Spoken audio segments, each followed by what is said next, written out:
Baltimore dates back to 1729 when it was founded on the banks of the Patapsco River. Agriculture was dominant in the region, primarily growing wheat and tobacco. Tobacco requires a significant amount of labor to grow, and enslaved Africans were brought to Maryland to work in the fields. After the Revolutionary War, Baltimore's economy and population grew, capitalizing on the industries along the Mill Valleys and the deep water port at Fells Point.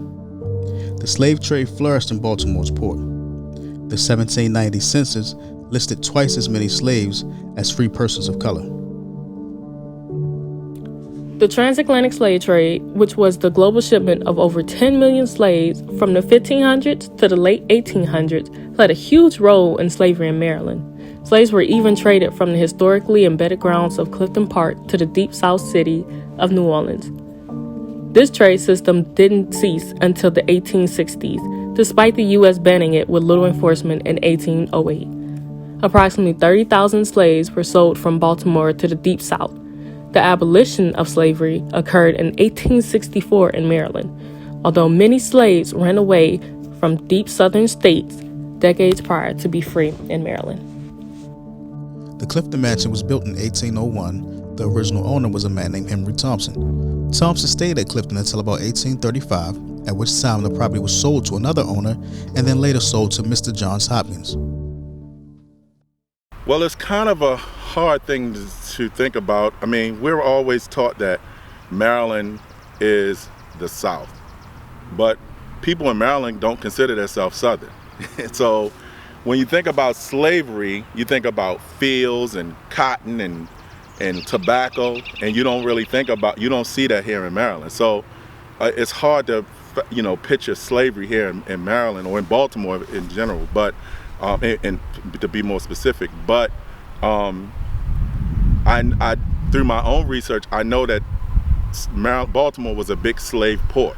So whatever the slave industry was here, Baltimore was an integral part of slavery. This place that we're standing here was a plantation anyway. It was actual plantation. So a lot of people don't know that. They just know it as Johns Hopkins summer home, but it actually was a plantation. So if you had an estate and you planted things, you owned a plantation. So it would be fair to call early Clifton a plantation. Did he get involved in shipping enslaved persons? Yes, he did to some extent. Unfortunately, the records are slim, but we know that on some documented occasions, he was involved in shipping enslaved persons, notably to New Orleans. And there was a significant trade in enslaved persons between New Orleans and Baltimore.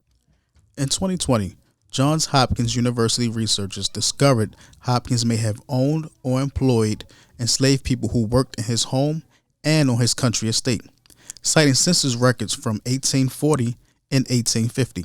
Well, I wasn't aware that Johns Hopkins owned slaves. I just recently was informed of that, maybe in the last 6 months, maybe something like that, because the story was always that he was an abolitionist. So that was news to me, so I wasn't aware of that. Eventually, Mr. Johns Hopkins buys the property, and he has had some dealings with enslavement himself, although the dimensions of that are different and seem to be a lot smaller in degree than Thompson's involvement with shipping. The era of the Hopkins residency at Clifton is one where we see a person who is going through changes himself, Mr. Hopkins, where in his earlier time he may not care a whole lot whether the money is made related to slaves or not related to slaves. Well, probably the first thing you need to know about Hopkins is that he was really very focused on making money. That was kind of his focus. Yeah, there's documented evidence in the census that he actually in 1840 had one enslaved person listed in the census for the Clifton property, which was in Baltimore County at the time. And by 1850, in that census, there were 4 enslaved people listed on the census for that time. Hopkins also had made a lot of money and basically lending money to people. And we believe there was at least some of this could have been generated by those practices where he actually had lent money to people and they could not pay. And then he said, well, what do we have to deal with? And one of those things they could deal with were the value in their enslaved persons. Well, like I said, it's really surprising to find out that Johns Hopkins owned slaves according to the story. But it's not surprising that a wealthy white man in Baltimore would own slaves. So, I mean, the only thing that made it surprising is that wasn't the narrative that we were told. When it came out, I was more shocked at the news of it and how it was developed, who did the research and found out, than the actual idea that Johns Hopkins may have owned slaves. Which brings me to another observation. People can be labeled, and if we focus on the labels, we can have good people, bad people. We can have people who we call heroes, other people who we call skunks and scum of the earth. But if we look more at the deeds of people, the deeds that we are attracted to as good deeds and the deeds we find repulsive as bad deeds, we see people being people. And I think that's true of any historical figure who we no longer see in the flesh.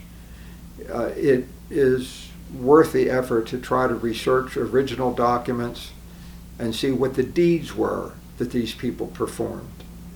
So instead of honoring a Mr. Hopkins as a philanthropist, and instead of honoring Mr. Thompson as one of the outstanding characters who defended Baltimore against the invasion of the British in 1814, let's look at their individual deeds rather than their labels, and live our lives, our deeds, with some growth that we might achieve, growth in our spirits and our souls, based on what we have learned by watching other women and men struggle and do good things and do bad things.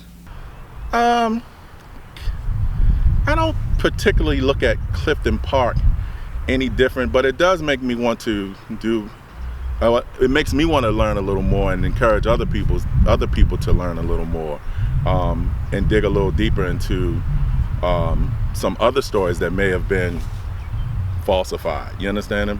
Especially about the history of Baltimore and some of the major players in the development of certain things here in Baltimore.